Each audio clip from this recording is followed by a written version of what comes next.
Welcome to my unboxing of the Shinobi with a twist. This is the Shinobi XL, which stands for extra large. Actually, I don't know that it does. It might stand for XL-ATX because while that does mean that the case is probably extra large, whoa, it's really big. Huh, okay. And that's what, yeah. I said? Wait, no. Okay, backing it up.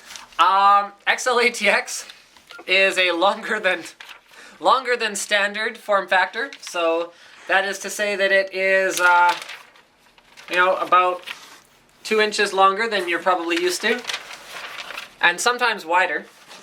Here we have a manual, and let's go ahead and, you know what, let's look at the box before we open this up.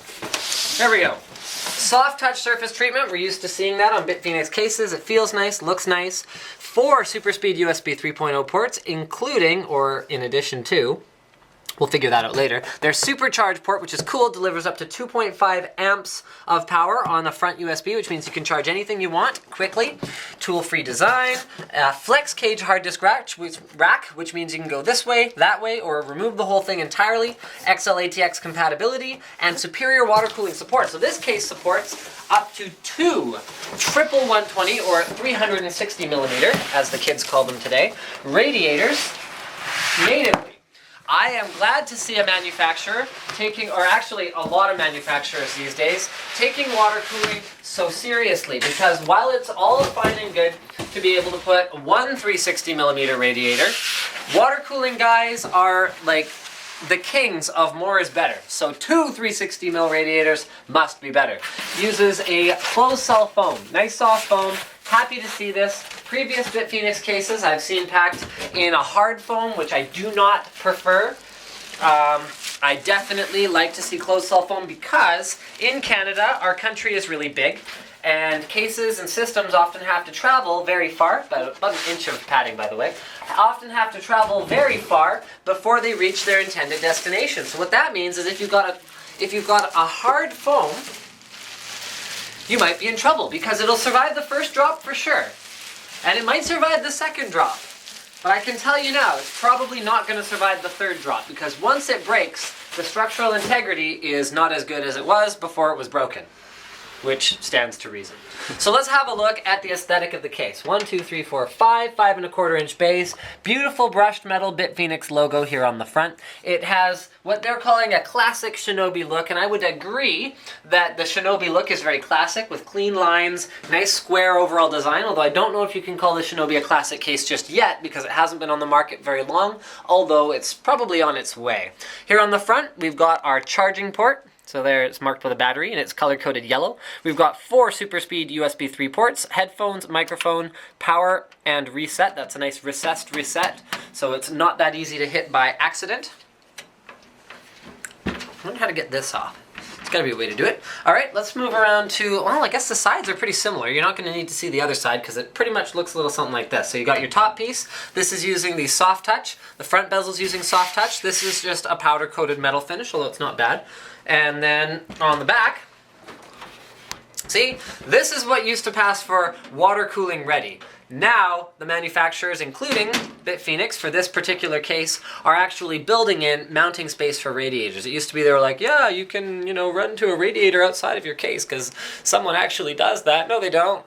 So this is not water cooling ready, but it's there in case you actually do want to use it. And you could even run 2 separate loops, so I guess that's kind of convenient. If you're one of those guys who does run chilled liquid, for example, I have done it, so I shouldn't say nobody does it, but it's just more rare. This is actually very solid. This is a big side panel, so you have to use a fairly thick grade of metal in order to have it have very, very little flex like that. You guys see that? Not bad at all. I mean, this is a slightly more expensive case than I've typically looked at in the past from Bitfenix, so I guess it stands to reason that the overall build quality and the features are a little bit sort of higher grade. But yeah, well, I'm really impressed so far, to be completely blunt with you guys. Why don't we start with, I'll start with this side. Okay, so we have our cables. We have, okay, at least it uses a nice soft rubber, so it's easy to fix. There we go. We have our cables right here, so there is your power 2 front USB 3s, your front audio as well as your front panel connectors, and your front USB 2 and for other more different front USB 2. So that's so you have additional power presumably for that charging port.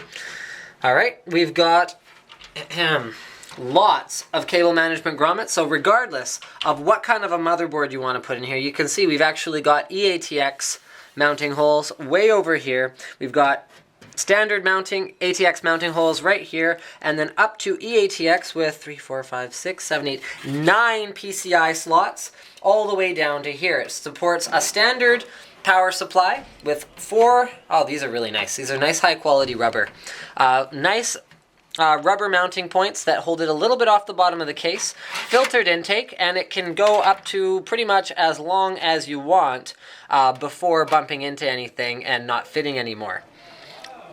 In the back, we have a 120 or 140 millimeter fan, whichever you prefer, although it comes with a Bitfenix Spectre 120 mil.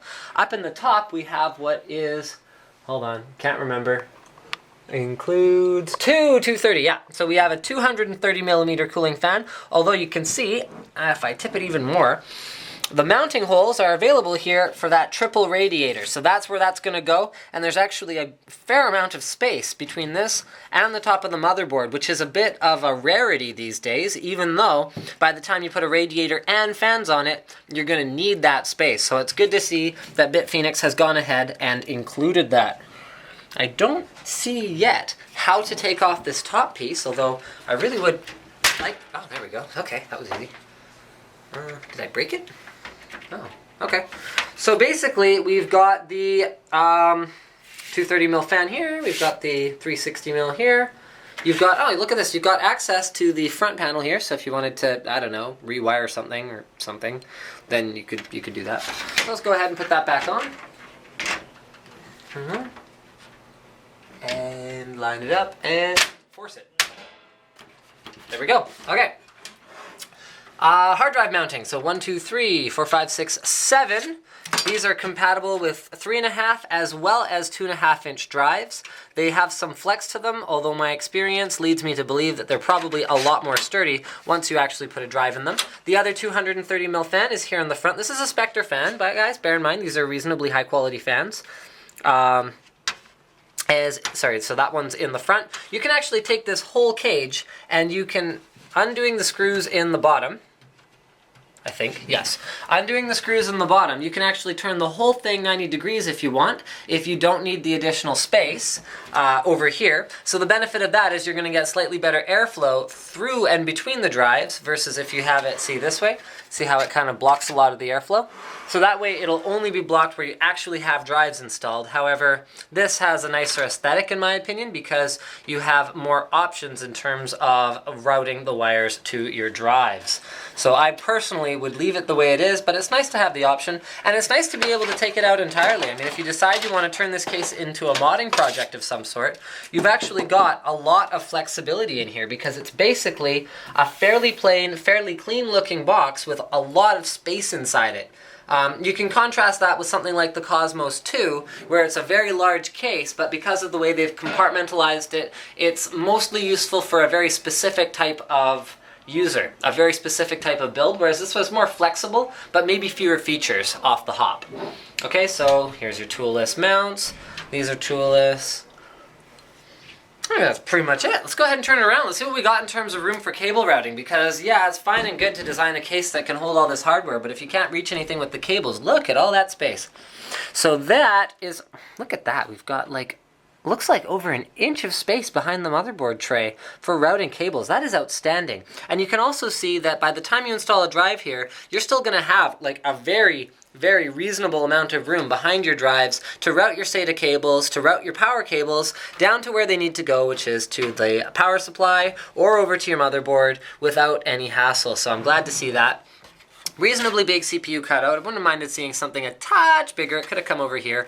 But in its place, Bitfenix has included securing points for routing cables behind the motherboard tray. Cannot emphasize enough how important these are, because a lack of these is half of the reason that you'll often end up in a situation where you are trying to close your other side panel and you can't, because the cables are all crossing each other every time you let go of them. So if you can tie everything down, you can often have a much tidier build because of it. So let's see what we've got in terms of included accessories. Here is this is kind of neat. So it's a 5 1/4 to 3 1/2 inch bay, and then it also includes a fan mount, I'm assuming. Includes a 2 1/2 inch drive mount, that's for sure, as well as 3 1/2 inch drive mount. That looks an awful lot like a fan mount, so I guess you guys can let me know if I'm wrong or right about that one.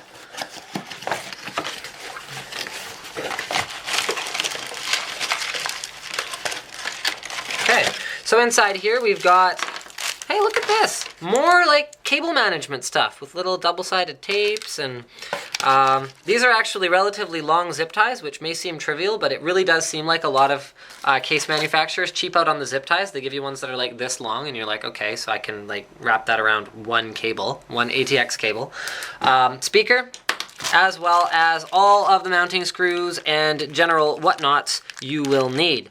So thank you for checking out my unboxing and first look or overview or whatever you want to call it of the Bitfenix Shinobi XL. So far I would say that given the price point it's coming in at, and guys, don't ask me the price, I almost always put a link in the description of the video so you can click and you can see the price in either Canadian dollars or US dollars, so there you go. But given the price point, I'd say it's very, very competitive feature-wise with a lot of the other stuff out there. So don't forget to subscribe to Linus Tech Tips for more unboxings, reviews, and other computer videos.